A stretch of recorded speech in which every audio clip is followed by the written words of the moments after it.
ஃபீஃபாவினுடைய ரெஃப்ரியாக இருக்கக்கூடிய இந்தியாவின் ஒரே பெண்மணி ரூபா தேவி அவர்களை உங்கள் பலமான கைத்தட்டங்களோடு மேடை கலைக்கிறோம்.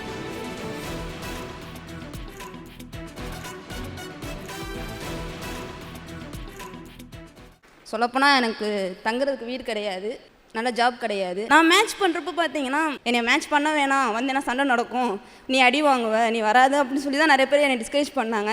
சொன்னவங்க அதே இடத்துல தான் இருக்காங்க. நான் ஒரு லெவலுக்கு வந்து முன்னாடி வந்துட்டேன்.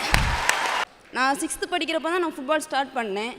நான் 6th படிக்கிறதுலேருந்து எங்கள் அப்பா இறந்த வரைக்கும், நான் விளாண்ட வரைக்குமே சரி, எங்கள் அப்பா கையிலேருந்து ஒரு ஷூ வாங்கினது கிடையாது. நான் என்னோடய ஃப்ரெண்ட்ஸு, என்னோடய அசோசியேஷன், அதேமாதிரி ஒரு ஸ்பான்சரில் மட்டும் தான் விளாண்டுருக்கேன். அதே மாதிரி எங்கள் அப்பா வந்து பார்த்திங்கன்னா எதுவுமே அவ்வளோக்கா பேச மாட்டார், எப்பயுமே சைலண்ட்டாக தான் இருப்பார். நான் சின்ன பிள்ளைல விளையாட போகிறப்ப எங்கள் பக்கத்து வீட்டுக்காரவங்க கேட்குறாங்க, எதுக்கு உங்கள் பொண்ணை விளையாட்டுக்கெலாம் அனுப்புகிறீங்க அப்படின்னு சொல்கிறாங்க. ஆனால் அவர் எதுவுமே பதில் சொல்லலை. எங்கள் அப்பா ஒரு நைட் வாட்ச்மேன் தான். அவர் என்ன பண்ணிட்டார், நைட்டு வேலைக்கு போயிட்டார். அடுத்த நாள் காலையில் வந்துட்டு ஒரு 6 மணிக்கு எங்கள் பக்கத்துலலாம் தூக்குவாளியில் போய் டீ வாங்கிட்டு வருவாங்கள்ல, டீ வாங்கிட்டு வந்து என்னை எழுப்புறாரு. ஏன்னா இன்னும் நீ கிரவுண்டுக்கு போகலையா, இன்னும் தூங்கிக்கிட்டு இருக்க. அப்போ தான் எங்கள் அப்பாவோட சைலண்ட்டோட வேல்யூ எனக்கு தெரிஞ்சிச்சு. அதே மாதிரி நான் ஃபஸ்ட்டு நேஷ்னல்ஸ் விளாண்டப்போ பார்த்தீங்கன்னா என்னோடய பேர் வந்து நியூஸ் பேப்பரில் வந்துச்சு. அதாவது தமிழக கால்பந்து அணி வின் பண்ணுறதுக்கு வந்து ரூபாதேவின்ற ஒரு வீராங்கனை வந்து உதவியாக இருந்தாங்க அப்படின்னு சொல்லிட்டு. அந்த டைமில் நான் வீட்டில் இல்லை. ஆனால் எங்கள் அப்பா அந்த பேப்பரை எடுத்து எங்கள் தெருவில் இருக்க எல்லாத்திட்டையுமே காமிச்சாங்க.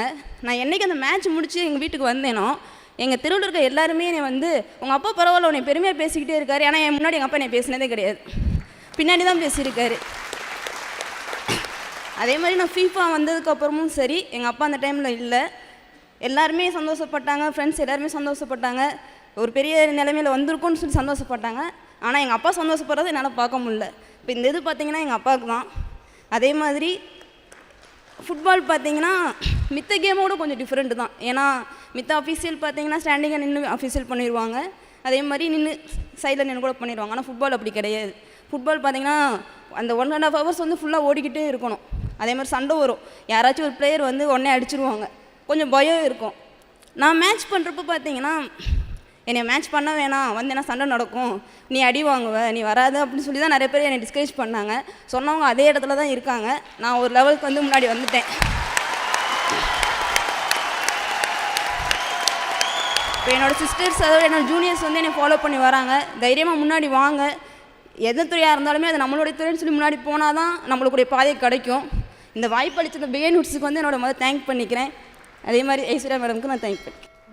ரூபாதேவி, நீங்கள் சொன்னீங்க இல்லையா, இதுதான் எங்கள் படம் கனா. இப்போ நீங்கள் சொன்னீங்கல்ல, பேசினவங்கலாம் பின்னாடியே இருக்காங்க, நம்ம முன்னாடி வந்துட்டோம் அப்படின்னு. என்னையும் நிறைய பேர் பேசியிருக்காங்க, அவங்களாம் பின்னாடியே இருக்காங்க, நான் மட்டும் கொஞ்சம் முன்னாடி வந்திருக்கேன்.